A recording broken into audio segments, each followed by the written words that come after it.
Hello, my name is Christine Curry, and I'm a professor at the University of Southampton. In this short video, I'm going to talk about a project that we are working on at the moment on modelling of waiting lists for chronic heart failure.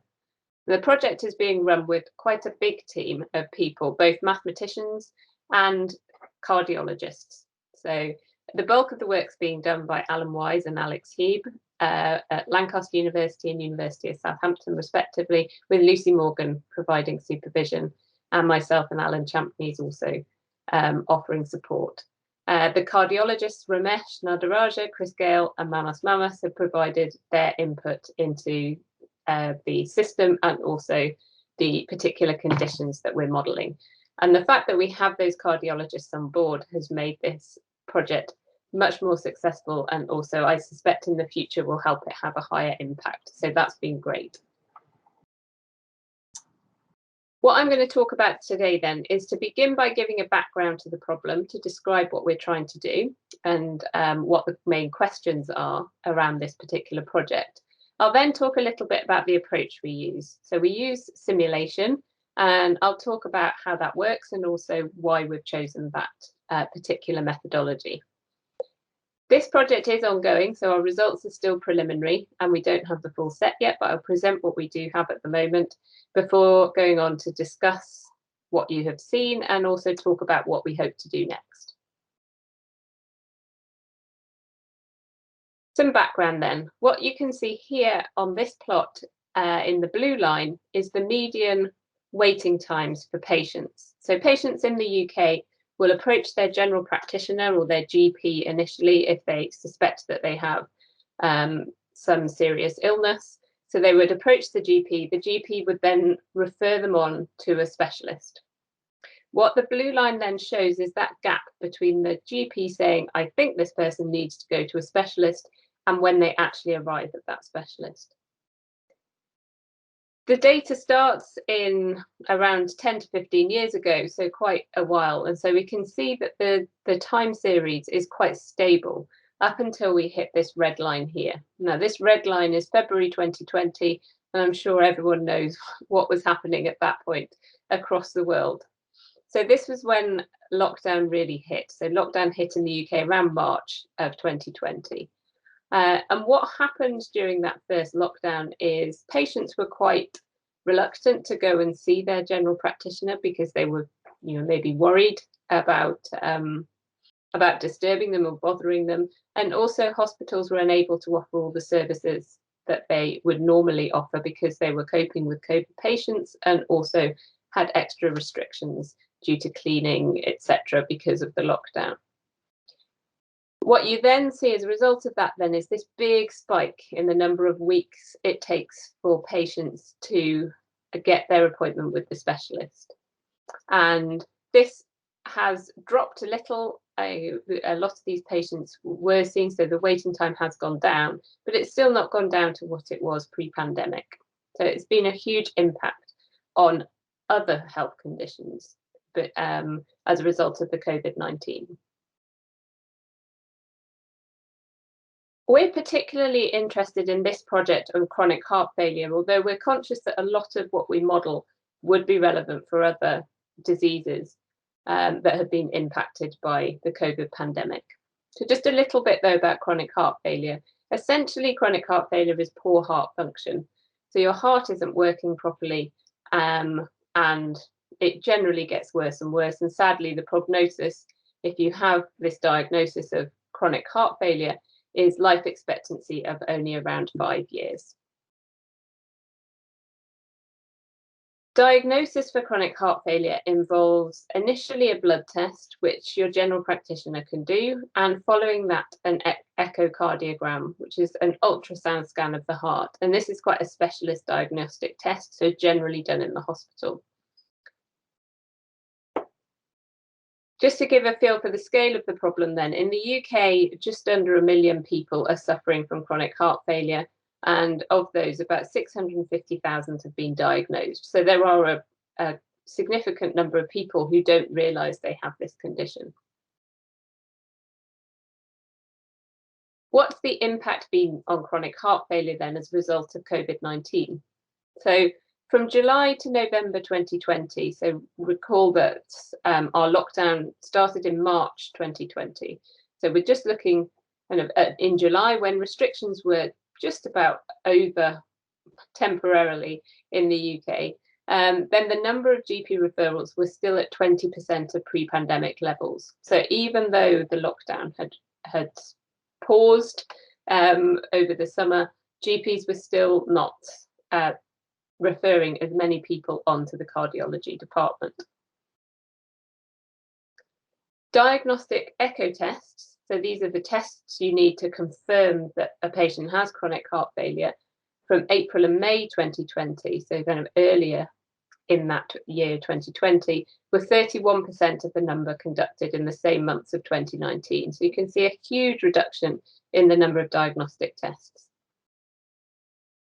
This has led then to a general question, which is coming from the cardiologists, is there going to be a wave of patients post-pandemic who are more acute than usual? So not just a lot of patients, but patients who are in worse health because they've delayed access to treatment. Breaking that up a little bit then into a smaller set, more specific questions. How long will it take for service to return to pre-pandemic levels? That's a question I think everyone in the health service wants to know. How long is it till we get back to normal and feel like we're on top of our waiting lists? Also, how can we get back to it a bit quicker? So what new interventions could be implemented to improve the effectiveness or the efficiency of the chronic heart failure service? And the obvious one is to make everyone work harder, but we're all aware that staff in the health service have worked incredibly hard over the past year. So is there anything more innovative that we can do? Also, what impact will these interventions have on the backlog? So we're conscious there's a backlog of cases of people who have this condition and are waiting for a diagnosis. How much will it reduce that backlog? So we might have a few good ideas. How can we test those and see which one's going to work best? So the approach we've used is simulation, computer simulation. And what this does effectively is to have a whole population of made up people kind of created by the computer who are moving around the system. And we can then set up the system in the way, first of all, in the way that we think it's set up now to test that the model is working. And then when we go on to experiment in the way that we think might improve its efficiency, and to then experiment with that to see how best to return to normal or to improve waiting times and reduce mortality and morbidity. So this is our model, or a flowchart showing our model, and it's all coded in Python. The reason we chose Python, or part of the reason we chose Python, is because it's free to download, anyone can run it. And so a program written like this could be run anywhere. Just going through then down the Visit GP route here, our simulated person maybe has some symptoms of chronic heart failure and will visit their GP. So they may delay a little bit, but they will essentially get to their GP in the end. The GP will then carry out a blood test, and I've got 3 different conditions which affect which way they go. So maybe the blood test shows they don't have chronic heart failure, so the symptoms can be explained by something else. Alternatively, they may have or suspect they have chronic heart failure, but it doesn't look too bad, in which case they can wait a bit longer for this diagnostic test.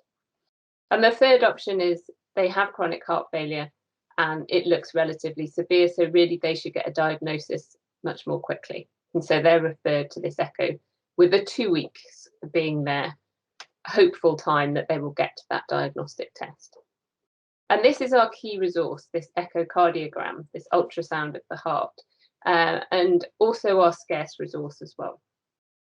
And so people are queuing for this echocardiogram. And it's not just those who went to the GP, there's also people who have gone to the hospital because they maybe have acute conditions and are then receiving the echocardiogram as an inpatient. And they're all competing for this one resource. If this is scarce, if we don't have enough space for everybody to be seen quickly, then queues will build up, and mostly in this GP area. And so people, while they're in that queue, may be getting worse. So their condition may be worsening. If that happens, it's possible that they will end up visiting the hospital because they can't cope with their condition anymore. They go to the hospital and will enter as an inpatient. And that's what we don't really want. It's these unplanned admissions are not really good for anyone. They cause worry for the patients. They cause the patients to be ill, but also they kind of go around the usual working of the system, which is not always good. Following the echo, then, maybe they don't have chronic heart failure, but if they do, then they will continue on to treatment. And so our simulation model will model the people moving through this system, and also from any of those states, the patients could move to die, unfortunately. Why simulation then? We use simulation because it allows us to account for variability in the system. So the computer simulation techniques that we use, something called discrete event simulation, allows some uncertainty, some variability. So each person will spend a different amount of time in each of those states, and they'll have a slightly different degree of how bad their chronic heart failure is. Which we can sample with random numbers. Now that allows us to account for variability. If we just look at averages, then often we don't get an accurate result. It provides a clear description of the system under investigation, which usually builds trust with the people who run the system. So being able to sift through all the information that you're given and talk to people and come up with something like the flow diagram we saw on the previous page is really valuable. And does help to build trust. More importantly, though, than both of those, I think it enables us to experiment with different interventions, and we can experiment on the computer rather than in real life. And so if we came up with a strategy that was particularly bad, nobody would be affected by it. It would just be dismissed immediately following the computer experiments. Some preliminary results then from our study.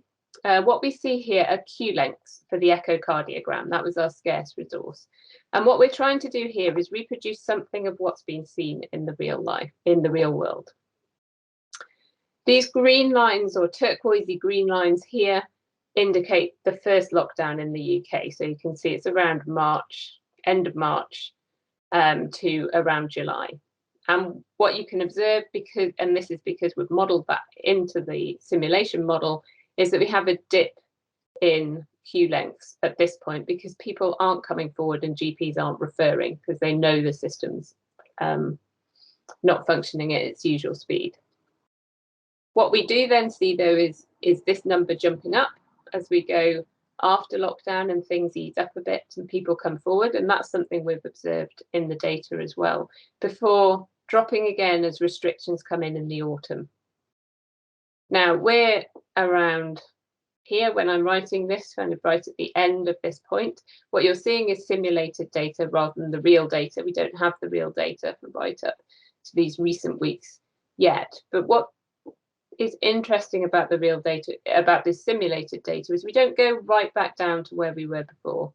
We still end up with a higher queue length at this point than we had prior to COVID. And what's perhaps more worrying is the numbers coming into the hospital. So these are queue lengths at the hospital. You can see these big peaks. And these big peaks are a result of people joining the queue for the echocardiogram. So they've come forward, they're in the queue, but they're not being seen quickly. And so they get worse and they attend the hospital. So that's what we're seeing here.